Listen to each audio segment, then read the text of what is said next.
This morning, I wanted to share some very simple ideas, I believe, but very, very profound or very important ideas. And it comes from the passage in the New Testament that tells us, seek and you shall find, and ask and it shall be given, and knock and the door shall be opened unto you.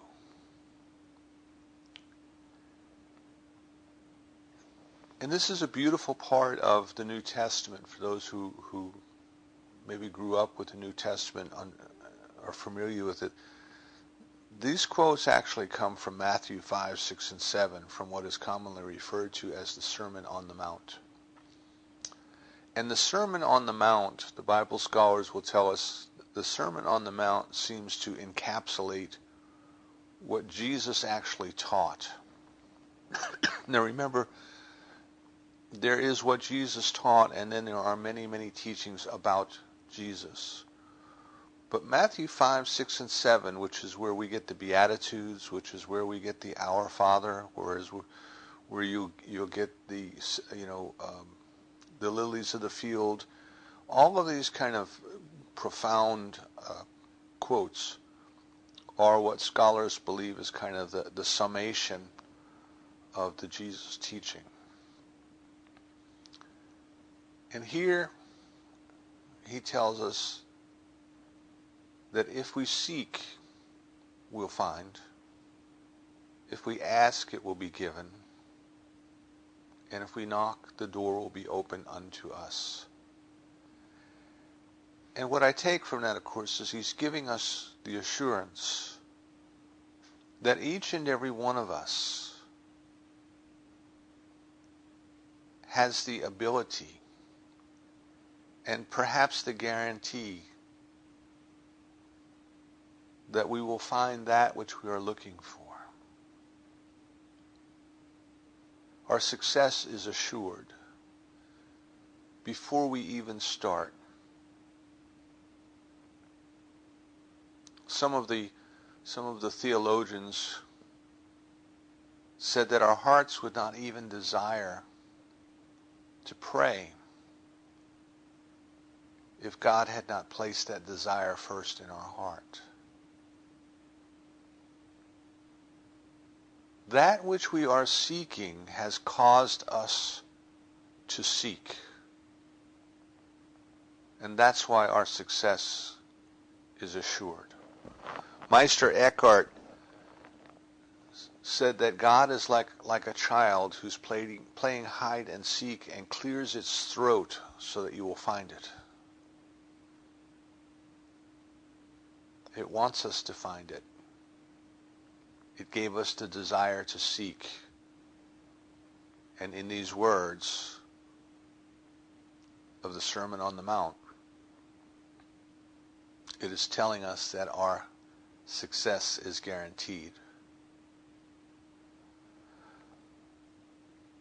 But we have to kind of put this in a sense of understanding, because you understand there was no limits on what was said. It said, seek and ye shall find. Ask and it shall be given. Knock and the door shall be open. But what if you're seeking the wrong thing? What if you're asking the wrong questions? What if you're knocking on the wrong door? Well, you'll get what you're looking for. And of course, this is the human experience, right? We spend our lives seeking and looking. It seems like our brains are hardwired to look for something. Excuse me, to always be curious, to always be questioning. If we all found ourselves in the condition that is described in the garden, if we had enough to eat, and if all of our needs were cared for, if we didn't have to worry about anything, we would still be curious. We would still want to know something. We would still be seeking. We would still be asking. Right? Our minds are just wired that way. And what is it we are seeking? See, we have to know what we're seeking. Otherwise we'll seek amiss. We have to know what we're seeking.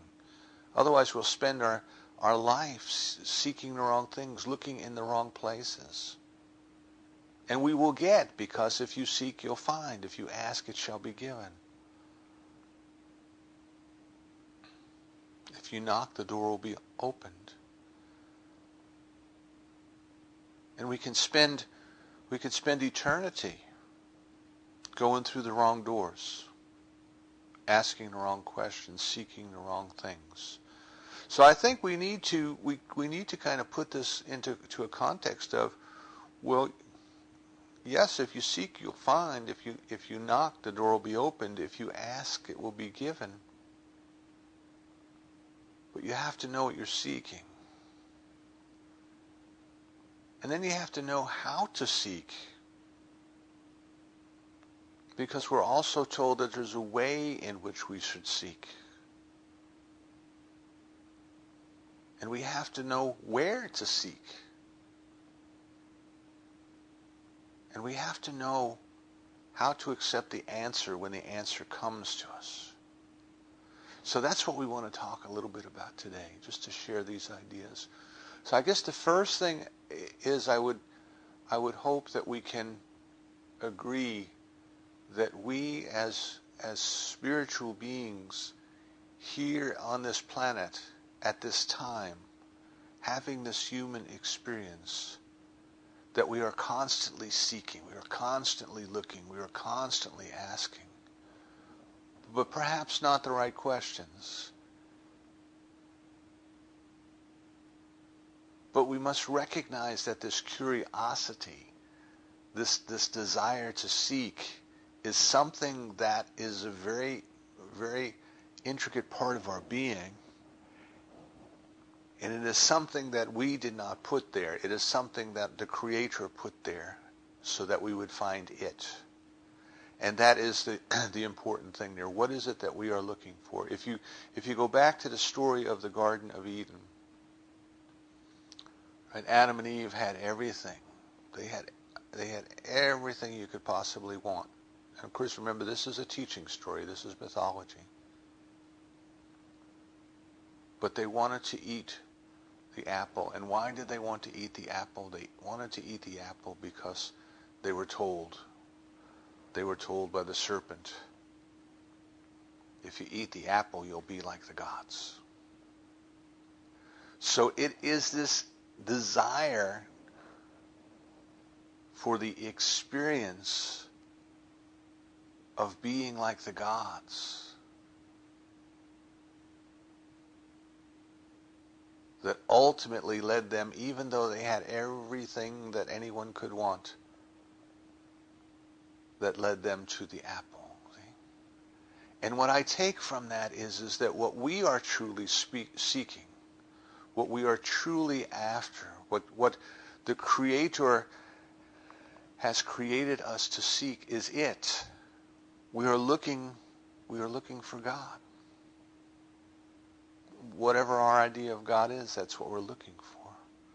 But we're not looking for the knowledge of God. We are looking for the very experience of God. We are looking in some small degree to be like God. Not in a megalomaniac sort of, I want to rule the universe kind of way. But to see life as God would see it, to experience life as God would see it, to experience love as God would love it, to experience peace as it is peace, to feel the presence, to release and let go of our mortal ideas of separateness and apartness, and to simply be in the beingness, in the I amness, in the isness. I believe that that is truly what we are seeking. Now we don't always understand that or recognize that that is what we were looking for. We call it by many different names. And as we go through life, there are many, many things that we seek. The Dalai Lama was once asked, what motivates people? And his response was happiness, that really what we are all seeking is happiness. And we get confused along the way. We get confused by pleasure, and pleasure is a short-term, temporary satisfaction, but happiness is a long-term way of being. And I would say that happiness that he's talking about is the happiness that we experience when we experience the very presence of God. So from a very human perspective, we go through life, and human motivation is usually understood or explained very simply. Well, people want to seek pleasure and avoid pain, and that's it. That's typically what is given forth as human motivation. Avoid pain and seek pleasure. And we do that. We seek comfort. We seek food. We seek health. We seek entertainment. We seek companionship. We seek all of these different things, but we seek those in the external world. We seek those things out there somewhere. And we spend a great deal of life working under the misconception that if somehow we can attain something that is out there and bring it into our experience, that then we will feel good. If we can get more money, if we can get more power, a better job, if we can get a certain someone to come into our life and be our significant other, if we can get a better looking body, even if it's photoshopped, all of those things, we think that if we can reach out there and get something out there and bring it to ourselves, that then we will feel better. And of course we don't. And this is what the Dalai Lama was explaining, the difference between happiness and pleasure. For when our idea of what makes us feel good is based in something external that we have to reach out and somehow attain and bring to us, it's never going to make us happy. Because we're always going to want more. If you had $1 million, you'd want 2. If you had 2, you'd want 4. We're always going to want more. And then we're always going to be afraid that if we lose that thing which we attained, why then our feeling good will go away. So if our idea of feeling good is based on a substance, we have to have a certain food or a certain chemical in our bodies, and then we feel good. Well, it starts to become an addiction. And then we don't feel good if we don't have it, and then we start to want it and crave it. And then if we get it, then we wonder about, well, what happens if one day I can't get it? What happens if I lose it? If our idea of feeling good is based on having a certain other person in our lives, what happens if that person leaves me? If he or she goes off with another, I'll be devastated. And what happens if my whole self-image about what makes me feel good is based on my job, and one day they come and lay me off? What happens then? So we begin to become afraid, even if we have the very things that we were seeking after, we begin to become afraid that someday we will lose them. Now remember, what you seek you'll find, what you ask for you'll be given. The door you knock on will be opened. And we can seek after these things in the external world. We can pursue them. And we can find them.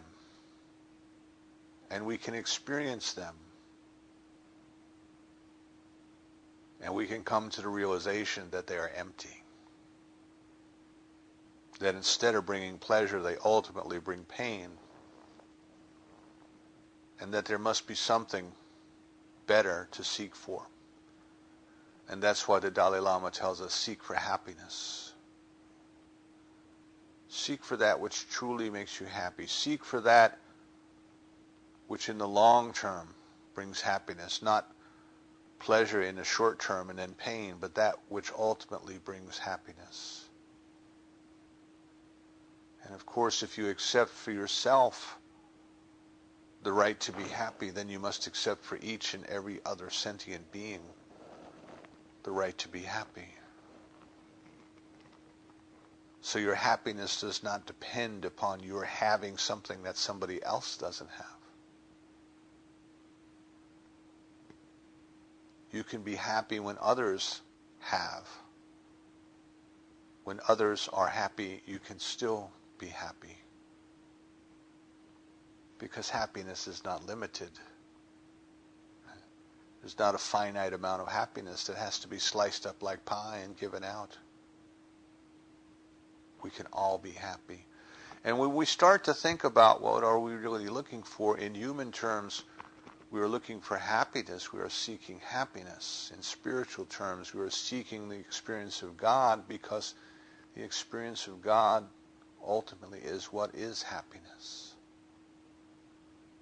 Now we understand what we're looking for. We're not looking for stuff. We're not looking for substance. We're not looking for other people to come into our lives and fix it. We're only looking for the experience of the presence of God.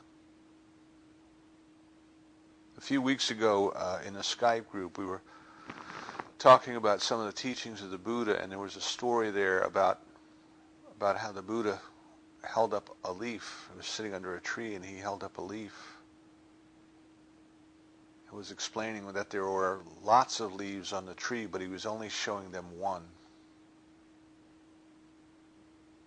And he was only showing them one because he was giving them an example that there's lots and lots and lots of things in this life that we can give our attention to. Perhaps more so today than ever. Smartphones and text messages and tweets,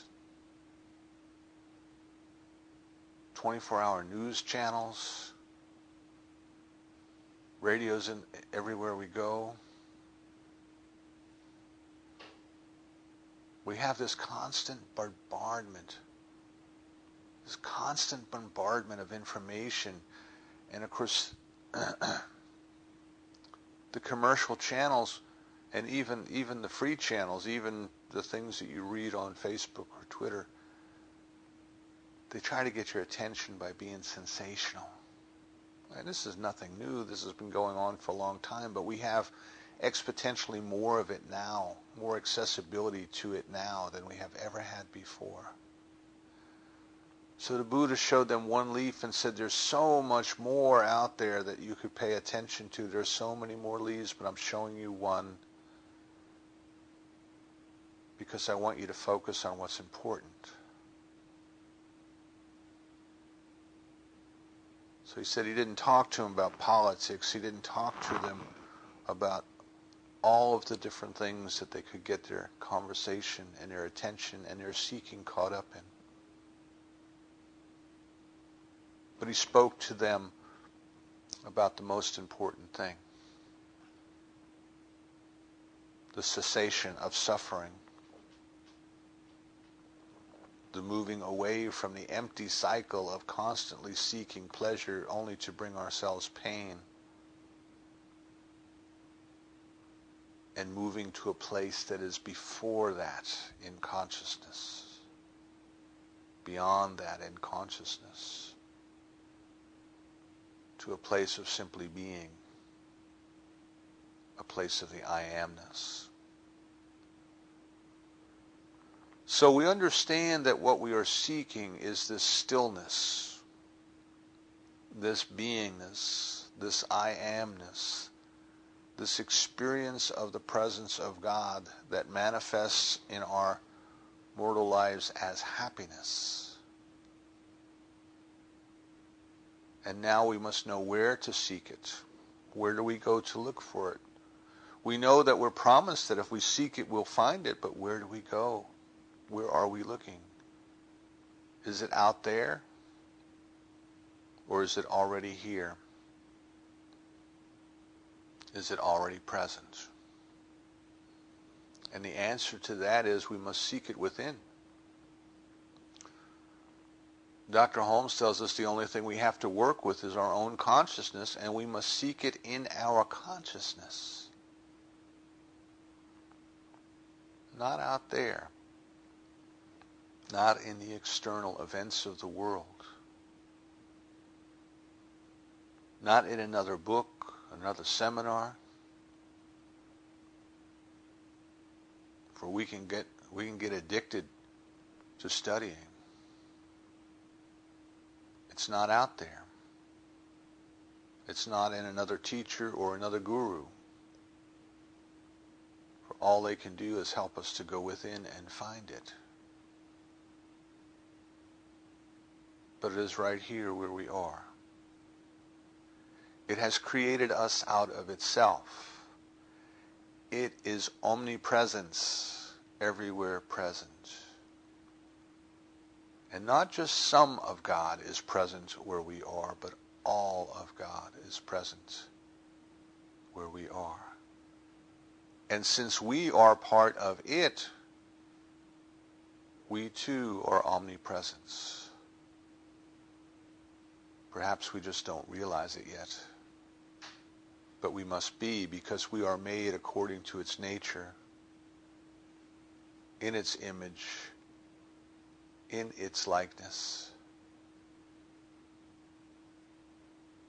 So there is no apartness. There is no otherness. There is only God.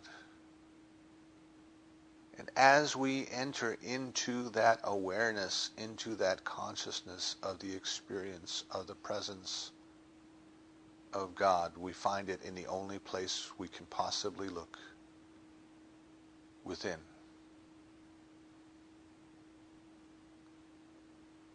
That is our doorway to the eternal, within. So we understand now that what we are looking for is the experience of presence of God, the happiness of the experience of the presence of God. And we understand where we must seek it, which is within, not in the externals, but within. It is already here. There is no place for us to go look for it. Dr. Holmes tells us we're like the fish swimming in the ocean, moving about rapidly, looking for the water. We are surrounded by it. We are immersed in it. It is our very body. It is our very consciousness. There is no place to go look for it other than where we already are, as we already are. Right here, right now. We don't have to wait. We don't have to become anything else before we seek. There's no special equipment required. We don't need a special pair of shoes or an exercise mat. We already have everything that we need right here, right now, where we are. But we're also told that there's a way in which we should seek, and that is earnestly, with all of our hearts. In the Old Testament, we're told, when you seek me with all of your heart, you shall find me. And in the Eastern tradition, we're told you must seek God as you would seek a pond if your hair was on fire. With passion, with single-mindedness, with focus, without distraction.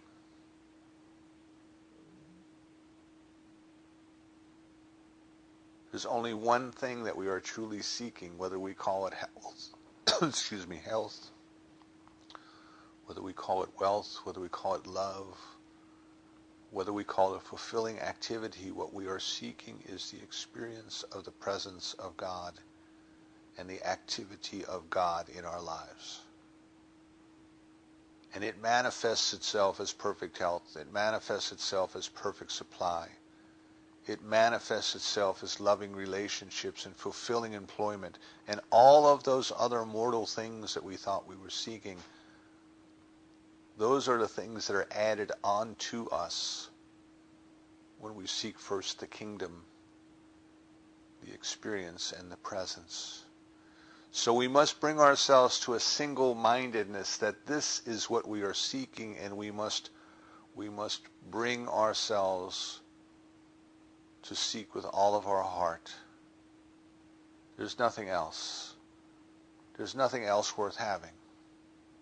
There just simply is nothing else. Everything else turns to dust or is eaten by the moths, but put your treasure where your heart is.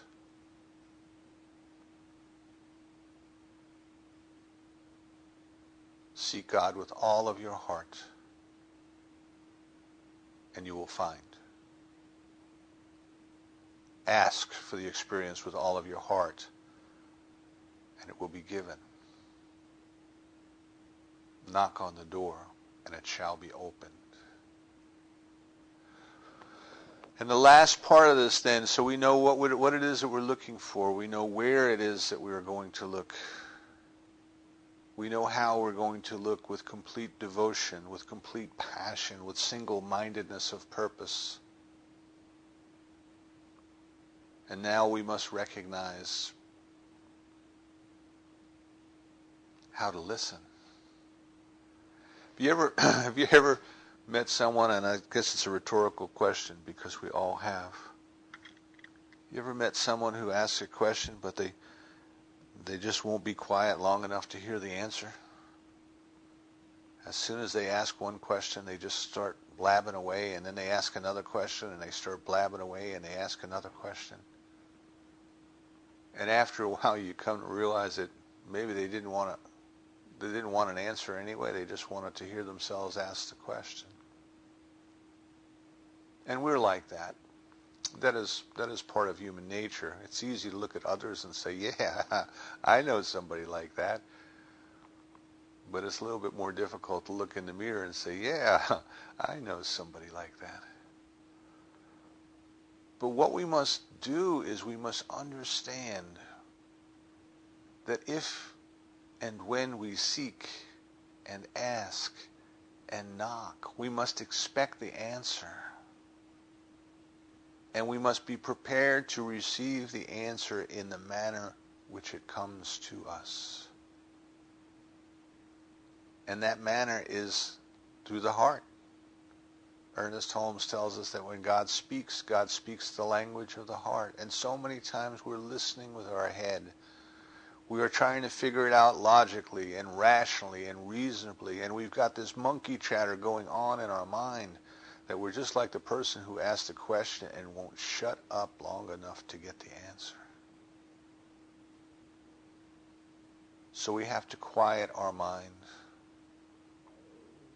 We have to be still. We have to know.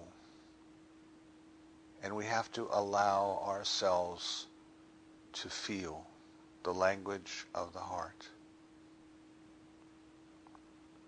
And I think that the feeling for many of us is difficult because in many cases we have been taught to guard our feelings, not to allow ourselves to feel too much because we could get hurt.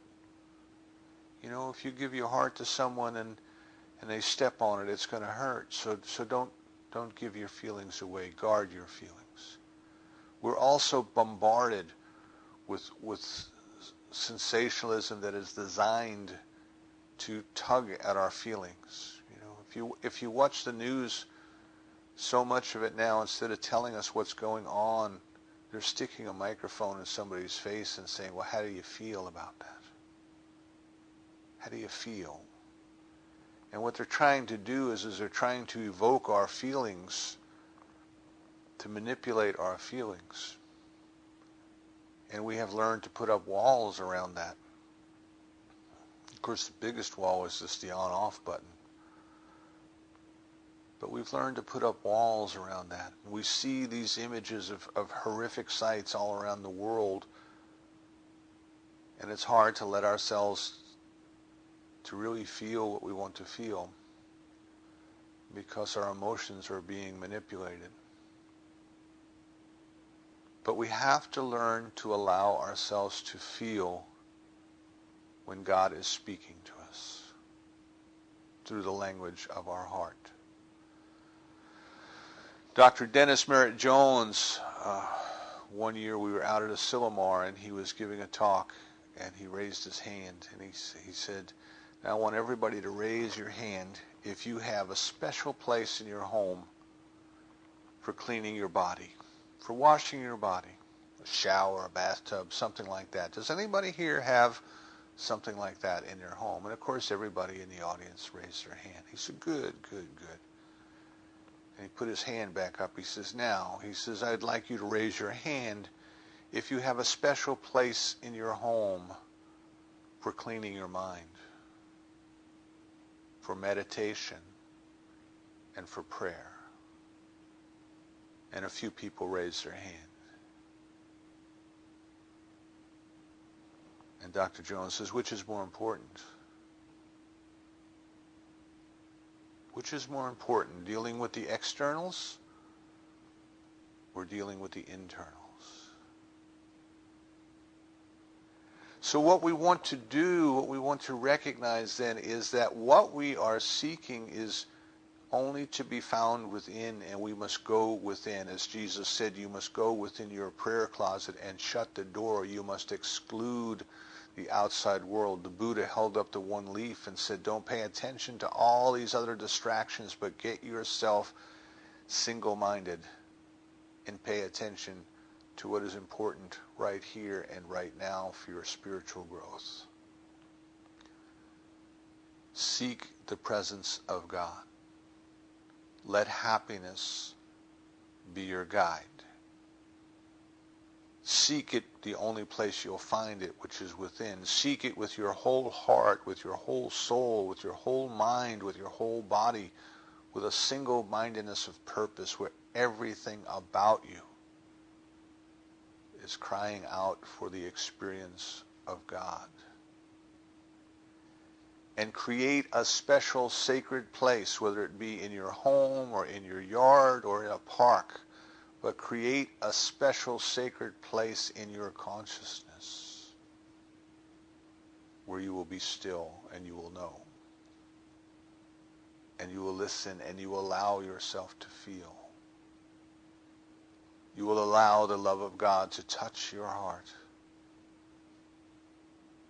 to lead you to where you need to be, to do the things that you ought to do,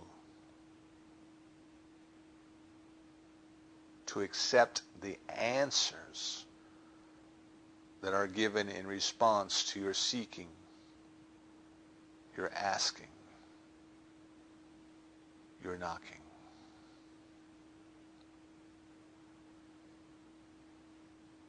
Jesus said to let the little children come to him. And we are the little children. We are a curious lot.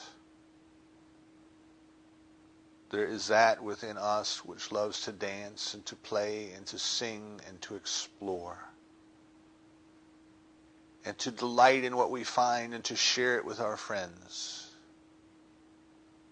and to see life as a great adventure. We have been created to seek. We have been created to play. We have been created to be happy.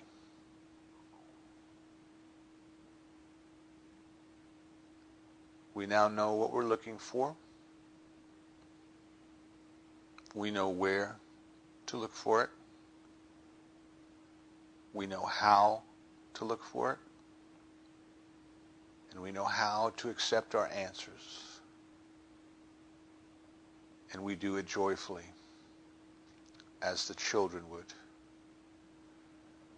For each and every one of us is more than a child of God.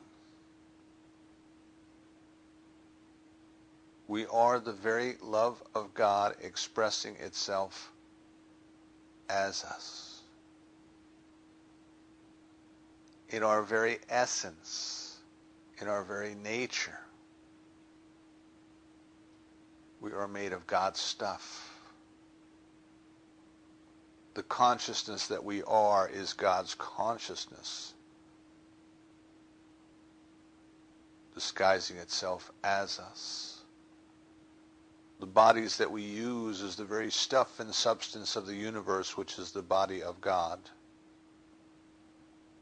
forming itself perfectly into a vehicle for its consciousness as us to use here.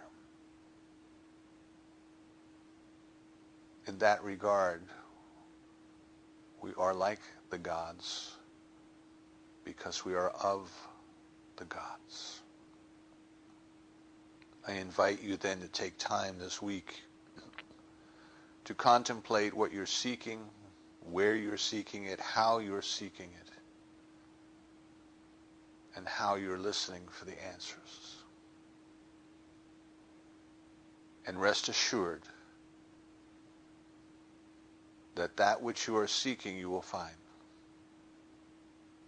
That which you are asking for you will be given. And the door you are knocking on will be opened. Just make sure you're seeking, asking, and knocking for the right things. Your success is assured.